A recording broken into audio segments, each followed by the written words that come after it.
Hi, Tom from bkmnutrition.com, and today I want to talk about how to get bigger and stronger at the same time. Now, it might seem that strength and hypertrophy or muscle building are the same thing, and a lot of people who go into gyms do pursue a method or try to pursue a method of, well, I'm going to get bigger and I'm going to get stronger, I'm going to have all these beneficial things, and a lot of people want to get shredded at the same time, which is another complication.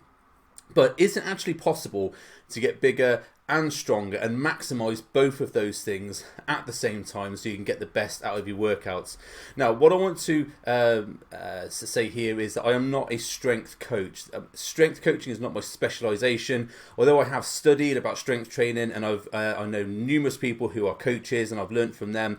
Strength training is not my forte, it's not my specialism. My specialism is bodybuilding and getting people the most muscle they possibly can, and that's how I coach my clients. So my strength comments are going to come from my own experience talking to people who know more than me, and also my education.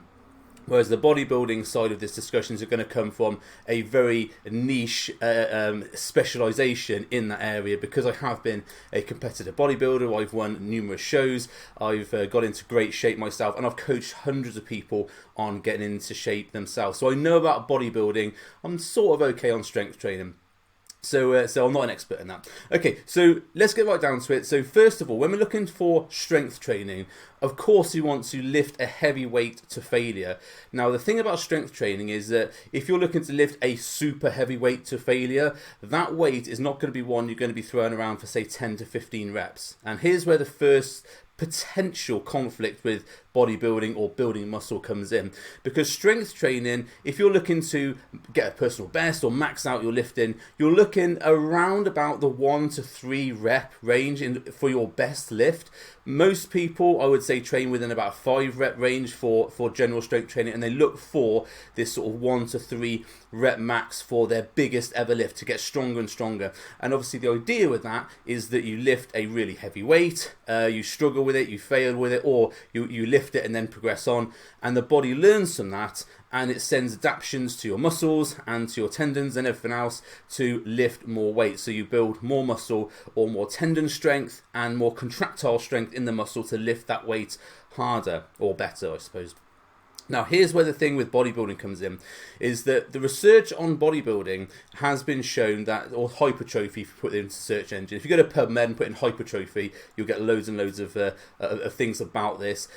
So with hypertrophy or muscle building training, what we're looking at here is actually not a 1 to 3 rep max. What actually we're looking for in terms of building more muscle and laying down more muscle tissue to get bigger is we're really looking at being around the sort of 7 to 12 to 15 rep range and a failure within that range. So normally when I program workouts for people, we're looking to do between 7 and say 12 to 15 reps or so and failing at that point. Now, that's not to say I don't do sets where it's like 3 to 4 reps, because everyone likes to lift heavy. But when I'm programming workouts for muscle building, generally it's within that 7 to 12 rep range. And I also, if you followed any of my stuff, you'll know that I do go super high reps on some things. If you've watched some of my earlier videos when I was competing and I was a little bit fitter and stronger than I am now, I used to do things like 70 rep leg press on 280 kilos, stupid stuff like that just to prove a point. But the fact is that my legs did grow from doing that sort of high volume training. And if you look at any of my workouts that are free to view on YouTube or Instagram, you'll see that I do promote high volume training on legs, because that's what makes legs grow. And all the clients I've worked with, big legs come from more volume. If you look at some of my testimonials, specifically with Seb and also with Jason, you'll see that they grew their legs massively by applying more leg volume. And most people don't train legs to the volume that's needed in order to grow them. Most people, when they're doing legs, they go for like a heavy squat or a really heavy leg press, and then max out on leg extensions, which is sort of seems quite stupid to me because of the knee. And then they lift heavy and they're doing sort of 5 to 10 reps and they go on to the next exercise. Whereas actually, if you think things through, there's so much muscle in your leg and there is so much capability to handle weight that actually putting a heavy weight strain on it is not really going to promote the muscle to grow bigger, although you can grow stronger. So here we have this sort of strength versus hypertrophy conundrum. Is if we want to get stronger and we want to be lifting like sub 5 reps to get stronger, then how are we going to combine that with a bodybuilding mentality of lifting more reps to get bigger? So they're both quite opposed. So here is the thing, is that when people go into the gym, and I own a gym if you didn't know, and I see people training all the time, and what they're trying to do is always be the strongest bodybuilder, because they think that lifting maximal weight is what makes muscles grow. And what I want to impress on you, this is really important, this point, is that muscle growth does not come just from heavy weight. Muscle growth comes from muscle adaptation to a weight, so an overload, a mechanical overload from the weight being too heavy. That causes muscle fiber growth and adaptation for strength. But also, muscle growth comes from high volume to failure. Now, the reason why, and this is me sort of interpreting the data, it's not been proven in data or whatever else, but the reason why I think this is more prevalent for bodybuilding is that one of the people I follow and are friends with is a guy called Dr. Lee Hamilton. Really knowledgeable guy, knows so much about signaling and whatever in the body.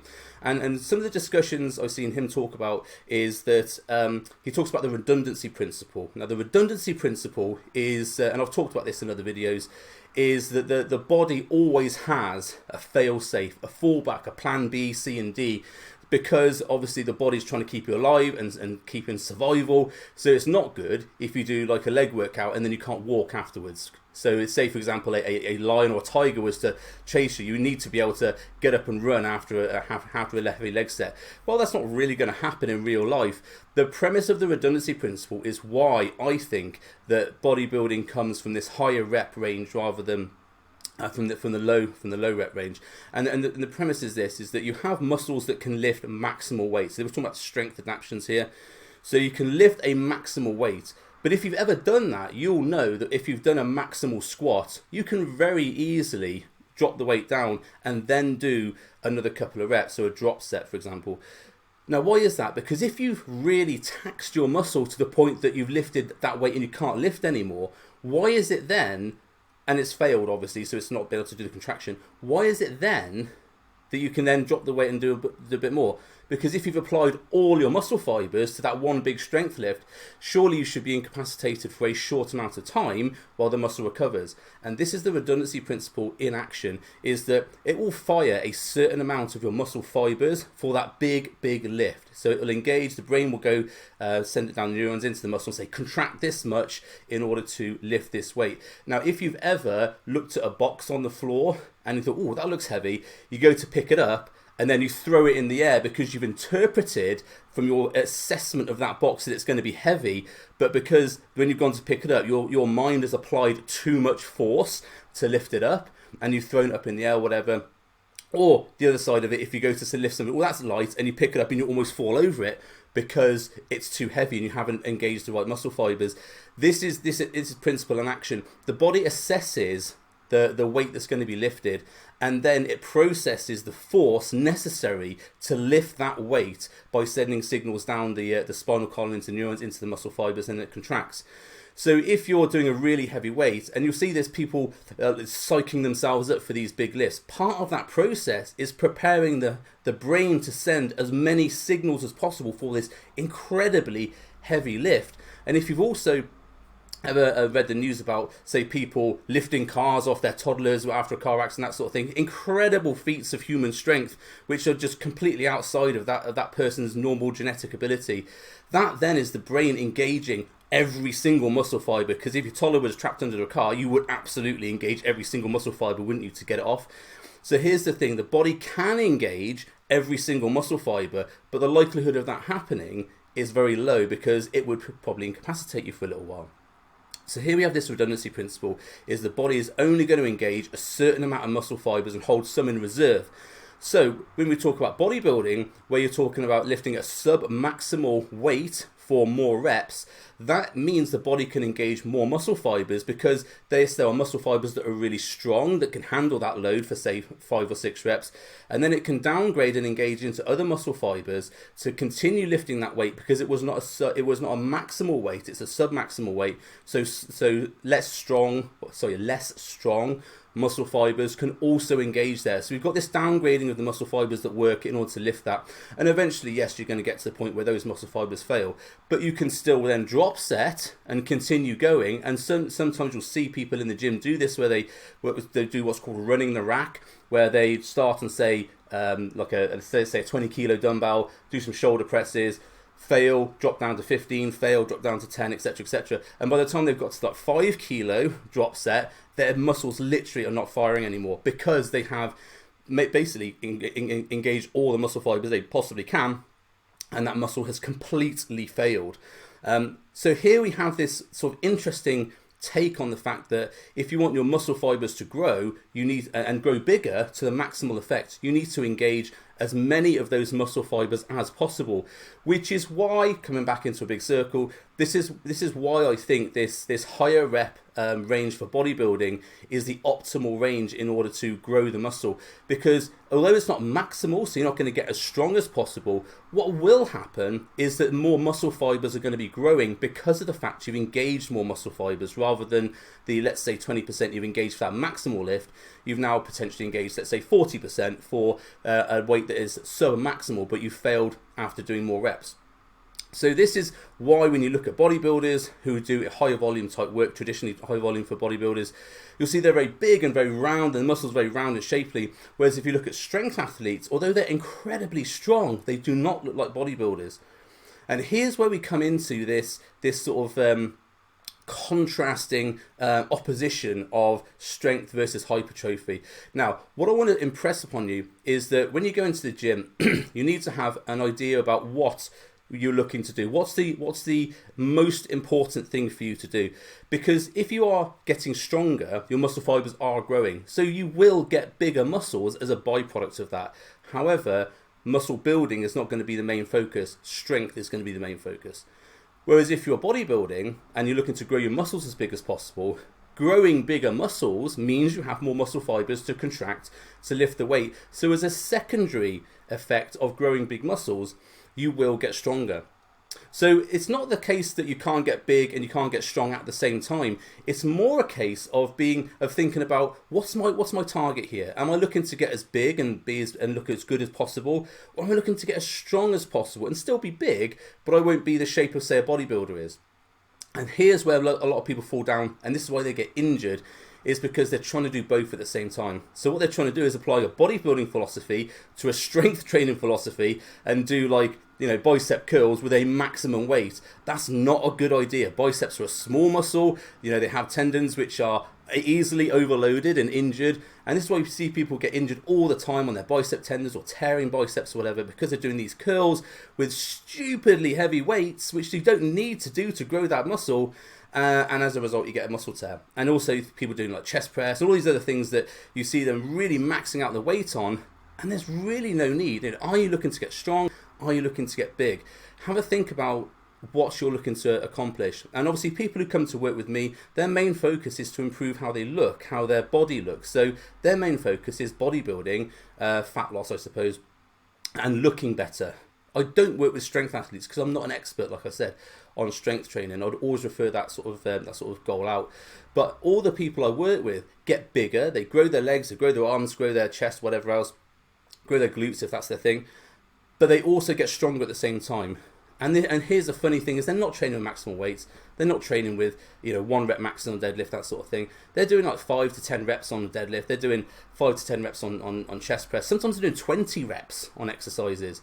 But the fact that they're engaging this redundancy principle and engaging more muscle fibers means they are growing and getting bigger muscles, but also because those muscles are now bigger and they can handle more weight, they are getting stronger as a byproduct.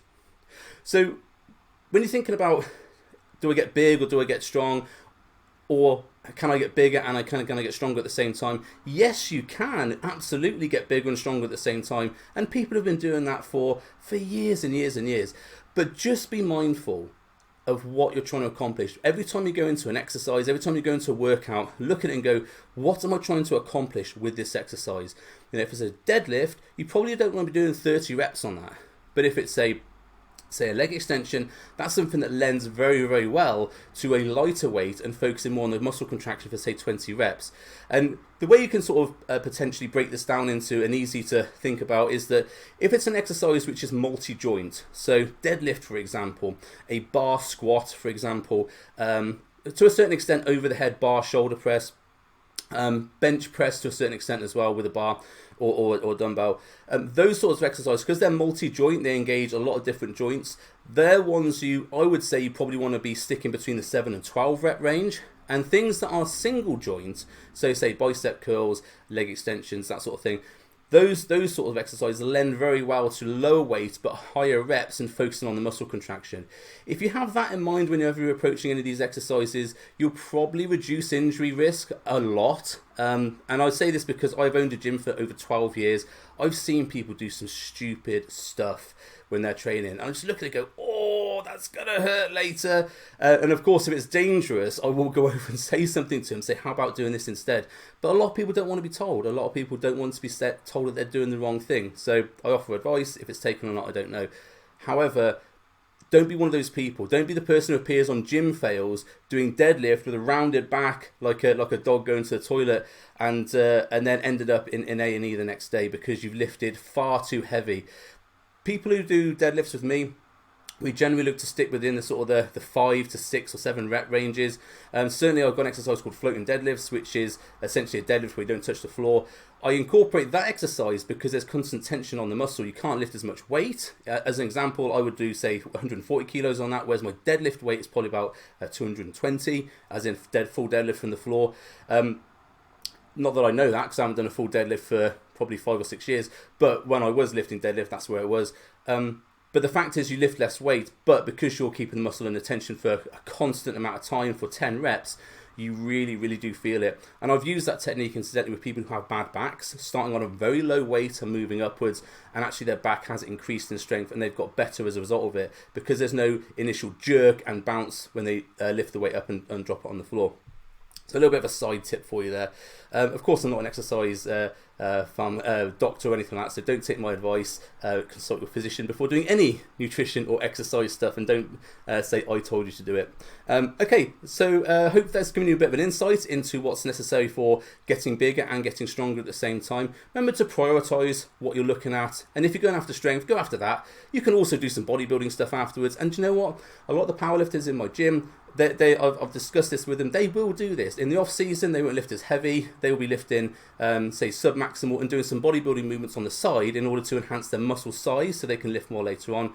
And a lot of the bodybuilders, because I'm a bodybuilder as well, they do lift heavy. Sometimes they go through heavy lifting stages, but they're also focused on doing the bodybuilding movements at the end. So make sure you prioritize what you're doing. Know why you're doing an exercise and why you're adding it to your workout. Don't just do it because someone on Instagram told you to do it. And you'll be a lot better off, less injuries, and potentially more muscle growth. Okay, thanks for watching. Appreciate your time as always. Get any questions, comments, just pop them below, and I'll do my best to answer all of them. And have a great day, and I'll see you again. Oh, yeah, don't forget to do the subscribe thing and everything else. I always forget to say that at the end of my YouTube videos, but please do. It helps me grow my channel and get to reach more people. Okay, thanks very much. Bye-bye.